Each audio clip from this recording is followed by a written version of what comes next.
দর্শক, এই মুহূর্তে সিলেট থেকে শিক্ষকদের কর্মবিরতির খবর জানাতে যুক্ত হচ্ছেন প্রতিনিধি মৃণাল কান্তি দাস। মৃণাল, কর্মবিরতির তথ্যটি আমরা জানি, এছাড়া আর কি তথ্য আছে এবং শিক্ষকরা আর কিছু বলেছেন কিনা? মোহন, আপনাকে ধন্যবাদ। সারা দেশের ন্যায় আজ কিন্তু সকাল থেকে সিলেটেও সরকারি মাধ্যমিক স্কুলের যে সকল শিক্ষকবৃন্দ রয়েছেন তারা কিন্তু কর্মবিরতি শুরু করেছেন এবং তাদের নিজস্ব 4 দফার দাবিতে কিন্তু তারা এই কর্মবিরতি পালন করছেন। আমরা অবস্থান করছি সিলেটের সরকারি অগ্রগামী বালিকা উচ্চ বিদ্যালয় এবং কলেজের সামনে। আমি যদি এখানে পরিস্থিতিটা আপনাদেরকে দেখাতে চাই এবং আপনার মাধ্যমে যদি মাই টিভির দর্শকদের জানাতে চাই, আর এই কর্মবিরতির ফলে কিন্তু 24শে নভেম্বর থেকে চলা বার্ষিক পরীক্ষাও স্থগিত হয়ে গেছে। সকালে অনেক স্কুলেই কিন্তু শিক্ষার্থীরা পরীক্ষা দিতে এসে জানতে পারে আজ পরীক্ষা হবে।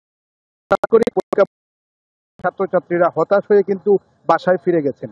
এতে কিন্তু অভিভাবক যারা রয়েছেন তাদের ভিতরেও ক্ষোভের সৃষ্টি হয়েছে এবং তারা যে বিষয়টি আমাদেরকে জানিয়েছেন যে শিক্ষকদের নিজেদের দাবির কারণে বাচ্চাদের ভবিষ্যৎ কিন্তু ঝুঁকিতে পড়ছে। তারা এই দ্রুত এ সমস্যার সমাধান দাবি করেছেন। তবে শিক্ষকদের সাথেও আমরা কথা বলেছি, তারা আমাদেরকে যে বিষয়টি জানিয়েছেন যে সহকারী শিক্ষক পদকে বিসিএস ক্যাডারে নেওয়া, শূন্য পদে নিয়োগ ও পদোন্নতি, টাইম স্কেল, সিলেকশন গ্রেড সহ 4টি দাবির জন্যই তাদের কিন্তু এই কর্মসূচি বলে তারা কর্মসূচি পালন করছেন এবং তারা আরো আমাদেরকে জানিয়েছেন যে তারা টানা 3 দিন কিন্তু কর্মবিরতি পালন করবেন। এই সময়ের মধ্যে সব পরীক্ষা বন্ধ থাকবে, তবে দাবি মানলে কিন্তু হওয়া পরীক্ষাগুলো নেওয়া হবে বলে আমাদেরকে জানিয়েছেন। তবে অভিভাবক যারা রয়েছেন তাদের পাশাপাশি কিন্তু সিলেটের যারা সচেতন মহল রয়েছেন তাদের সাথেও আমরা কথা বলেছি। তারা আমাদেরকে যে বিষয়টি জানিয়েছেন যে শিক্ষার্থীদের পরীক্ষার সময় এমন আন্দোলন কিন্তু কাম্য নয়। অতি দ্রুত আলোচনার মাধ্যমে এই সমস্যার সমাধানের দাবি তারা জানিয়েছেন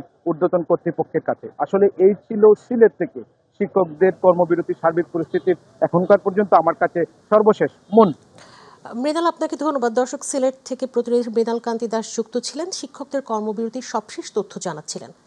প্রতি বছর 1 ডিসেম্বর বিশ্ব এইডস দিবস পালিত হয়, যা মনে করিয়ে দেয় যে এইডসের সমস্যা এখনো পুরোপুরি শেষ হয়নি।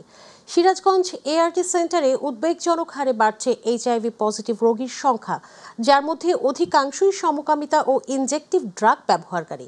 এবছর দিবসটির মূল বার্তা চ্যালেঞ্জ পেরিয়ে নতুনভাবে এইডস প্রতিরোধ করে তোলা।